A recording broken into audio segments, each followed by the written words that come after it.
Filas nos postos de combustíveis e o próprio presidente russo Vladimir Putin falando sobre restrições à exportação. A gente chega a isso em breve, mas existe um preâmbulo necessário para entender a crise de combustíveis agora na Rússia. E por isso, começamos pelos ataques que aconteceram no final de semana. Ataques registrados contra diversas regiões da Rússia, centros de refino de combustível, centros de produção de energia ao longo do território russo. Diz pelo menos o presidente ucraniano Volodymyr Zelensky, com impacto em unidades responsáveis pelo processamento de petróleo e derivados e interrupção ou redução de operação, em alguns casos. Segundo autoridades russas, algumas unidades tiveram até a capacidade de produção reduzida ou interrompida depois de danos causados por ataques com drones. Isso afeta, claro, a cadeia de distribuição de combustíveis. As primeiras imagens aqui vêm com, por exemplo, o pronunciamento de Volodymyr Zelensky, a fonte primária que divulga essas informações. A gente tem aqui o pronunciamento dele, Daniel, o tweet do Zelensky. A gente começa por ali. Aqui está então. Vindo hoje cedo, nossos guerreiros na Ucrânia, ou melhor dizendo, nossos guerreiros começaram o dia da Constituição da Ucrânia com grande precisão.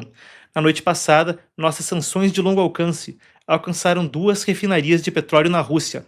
A refinaria de Slaviansk, na região de Krasnodar, foi atingida a cerca de 300 quilômetros do fronte. Também atingimos uma refinaria na região de Yaroslavl. Espero estar pronunciando corretamente, aproximadamente 700 quilômetros da nossa fronteira. Continuamos com operações que enfraquecem a habilidade da Rússia de fazer essa guerra ser perpetrada. A gente tem mesmo aqui o que foi divulgado pelo próprio Zelensky e pelos próprios serviços militares russos, as imagens que vêm dali. Vamos lá, a gente tem primeiro essas que foram divulgadas pelo próprio Zelensky do final de semana. E você vê então o que seria, alega o presidente ucraniano, as refinarias de petróleo em chamas. E claro, são imagens chamativas. O padrão não é novo.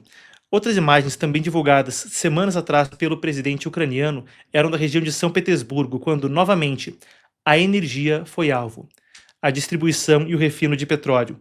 Essas republicadas recentemente pelo jornal The Guardian mostram então o efeito em São Petersburgo. E são imagens que circularam com frequência o planeta ao longo dos últimos meses do conflito. O padrão acaba por se tornar claro. A energia está em pauta. Essa campanha impõe desgaste por uma série de fatores. Eu vou passar já por alguns deles, mas vale a pena completar a informação para que você tenha tudo em mãos conforme a gente desdobra os ataques do final de semana. O Estado-Maior russo disse que mísseis ucranianos atingiram 3 oficinas no complexo industrial Titan Barikady, em Volgogrado, causando incêndios e danificando parcialmente 2. Essa é uma grande empresa de indústria de defesa russa, que faz lançadores de mísseis. Então também existem ataques ao complexo industrial militar. Eu quero também ressaltar que o Ministério da Defesa afirmou em números 213 drones em 13 regiões, também na Crimeia e nas águas do Mar Negro. Não dá para verificar de forma independente, mas esses são os números oficiais enquanto a gente desdobra o assunto. Mas os números importantes não são tanto esses. Talvez os mais relevantes sejam de fato a quantidade de combustível na bomba. Se fala de um desgaste, tanto em termos de financiar a máquina de guerra russa, com o petróleo sendo um ativo principal, mas também existe o descontentamento interno dentro do próprio país. Normalmente, quando alguém sente no bolso, e todo mundo vai lembrar, ou pelo menos quem é um pouco mais velho, a greve dos caminhoneiros de 2015 no Brasil, coisa que abalou o governo Dilma na época. Quando mexe com posto de gasolina e quando mexe com o bolso dessa forma, existe uma motivação para que o descontentamento interno entre em ebulição. Com esse preâmbulo, a gente vai às consequências. Aqui o presidente russo, o líder russo, Vladimir Putin, falando a respeito de uma escassez de combustíveis, dizendo que restrições para exportar gasolina seriam impostas. Também se estuda para o diesel. Você ouve diretamente dele. Нужно свести к минимуму последствия террористических ударов по нашим мирным гражданским объектам, по объектам инфраструктуры.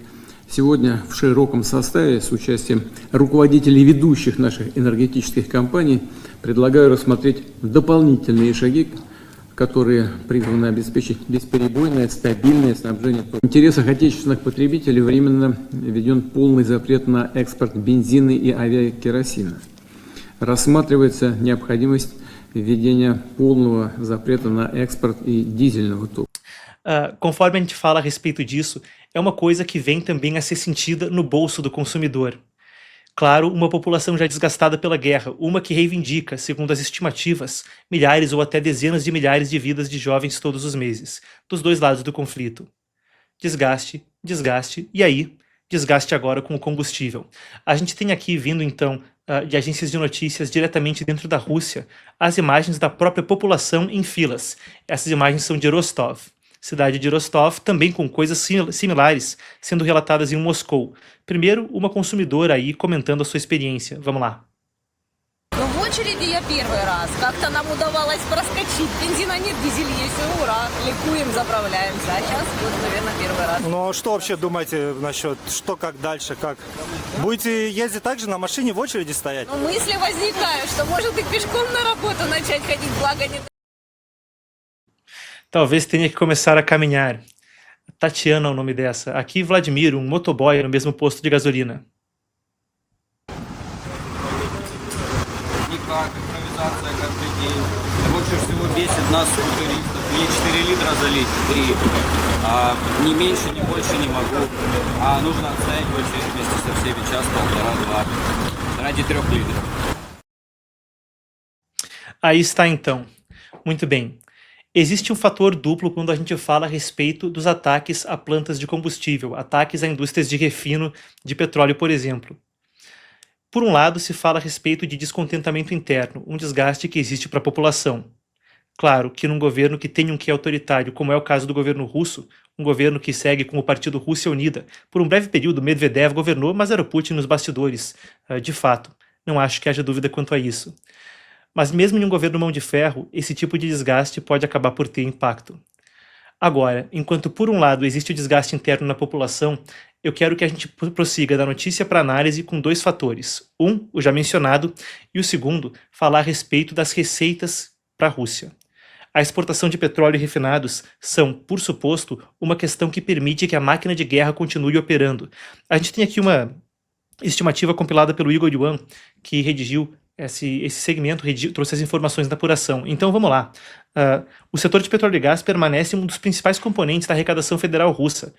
Isso varia entre 1/3 e quase metade das receitas do orçamento, depende do ciclo de preço e das condições de mercado, mas isso segundo o Ministério das Finanças da própria Federação Russa e relatórios e estudos acadêmicos que são baseados nesses dados de orçamento. A partir disso é que se indica que ao longo da última década, a participação do petróleo e gás nas receitas russas variou entre aí 1/3 e metade. 1/3 e metade.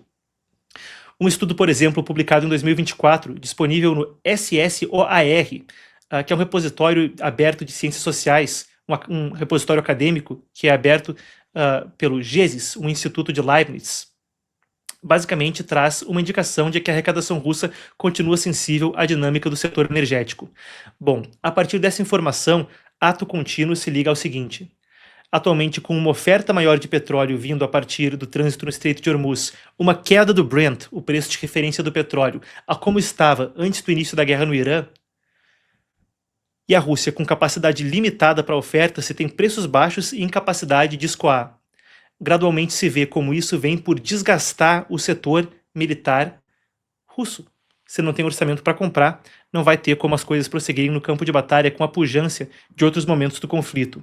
Isso se soma ao seguinte, eu vou pedir que até que a gente coloque em tela cheia, isso vem da Castellum.ai. Por aí você vê... Peraí, o pessoal está fazendo comentários aqui, na sequência eu falo. Ó. Mas isso do Castellum.ai. A Castellum.ai é a principal plataforma de rastreio de sanções no mundo. Eu vou até fazer um adendo aqui para vocês, que é uma coisa que me surpreendeu quando eu me tornei alguém que cobria internacional e quando a carreira de jornalismo me levou para esse lado de tratar de geopolítica e conflitos internacionais. Surpreendentemente, muitos governos têm dificuldade em organizar para a informação à imprensa e para si próprios as próprias sanções, uma coisa que por vezes confunde empresas que pagam dinheiro considerável para consultorias para saber quando estão e quando não estão violando sanções, seja o OFAC, o Office of Foreign Asset Control americano, ou governos europeus. Então isso é uma dessas consultorias que lida especificamente com o rastreio de sanções para conseguir informar para clientes quando se está ou não se está violando. Felizmente para os jornalistas, eles disponibilizam um dashboard uma espécie de interface onde é possível consultar isso especificamente para a Rússia.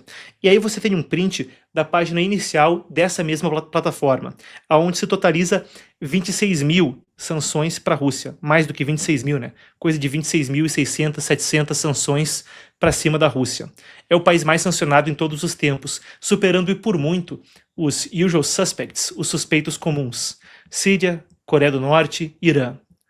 A coisa é de tal pujança que, somando essas sanções, as apreensões de navios da frota fantasma russa, uma frota de navios que especificamente busca evadir essas sanções, e ataques à infraestrutura de energia, mais a queda no preço do petróleo, o cenário se torna um de situação calamitosa economicamente. É talvez um dos trunfos que busca a Ucrânia no momento. A Ucrânia disse ter esperança que na primavera, no hemisfério norte, nos próximos meses, possa conseguir extrair concessões no campo de batalha para que, com esse poder de barganha, consiga-se conseguir coisa melhor na mesa de negociações. Putin falou recentemente que os termos, Dmitry Peskov, também porta-voz do Kremlin, as vozes do Kremlin, em resumo, disseram o seguinte: as condições de paz continuam similares às de outros momentos de negociação e que, se acreditava-se que com isso se conseguiria mais poder de barganha, então o inimigo estaria enganado. Se está ou não, é o que o tempo dirá. Enquanto isso, a gente tem, Daniel sempre me ajudando aqui na produção, isso mandei para ele de última hora. Mas aqui é o assessment, a avaliação da inteligência militar do Reino Unido, que consistentemente compila dados e publica mapas do conflito. E se vê então a Rússia ocupando esses territórios em vermelho. Isso é muito menos território ocupado do que se viu em outros momentos do conflito. Em um pico de ocupação lá em novembro de 2022, se viu uma imensa parte do território ucraniano ocupada, coisa que chegava até um quarto do país. Hoje, muito menos. Agora, conforme as coisas prosseguem, um dado que nos ajuda a compor esse panorama. A Ucrânia diz que em maio de 2025 conseguiu recuperar mais território do que perdeu pela primeira vez desde 2022. A Rússia, desde aquele momento, é a grande potência que na história dos conflitos militares recentes avança mais lentamente, com uma média de 70 metros galgados por dia no campo de batalha. O que vai acontecer na sequência é o que fica a ser descoberto, mas a Ucrânia se posiciona tentando atrair não só a atenção internacional, como foi com o G7, quando o Zelensky foi para lá, mas também ressignificar como as coisas estão no campo de batalha e asfixiar o financiamento da máquina de guerra russa. Por agora, pelo menos o consumidor russo está asfixiado na fila do posto de gasolina.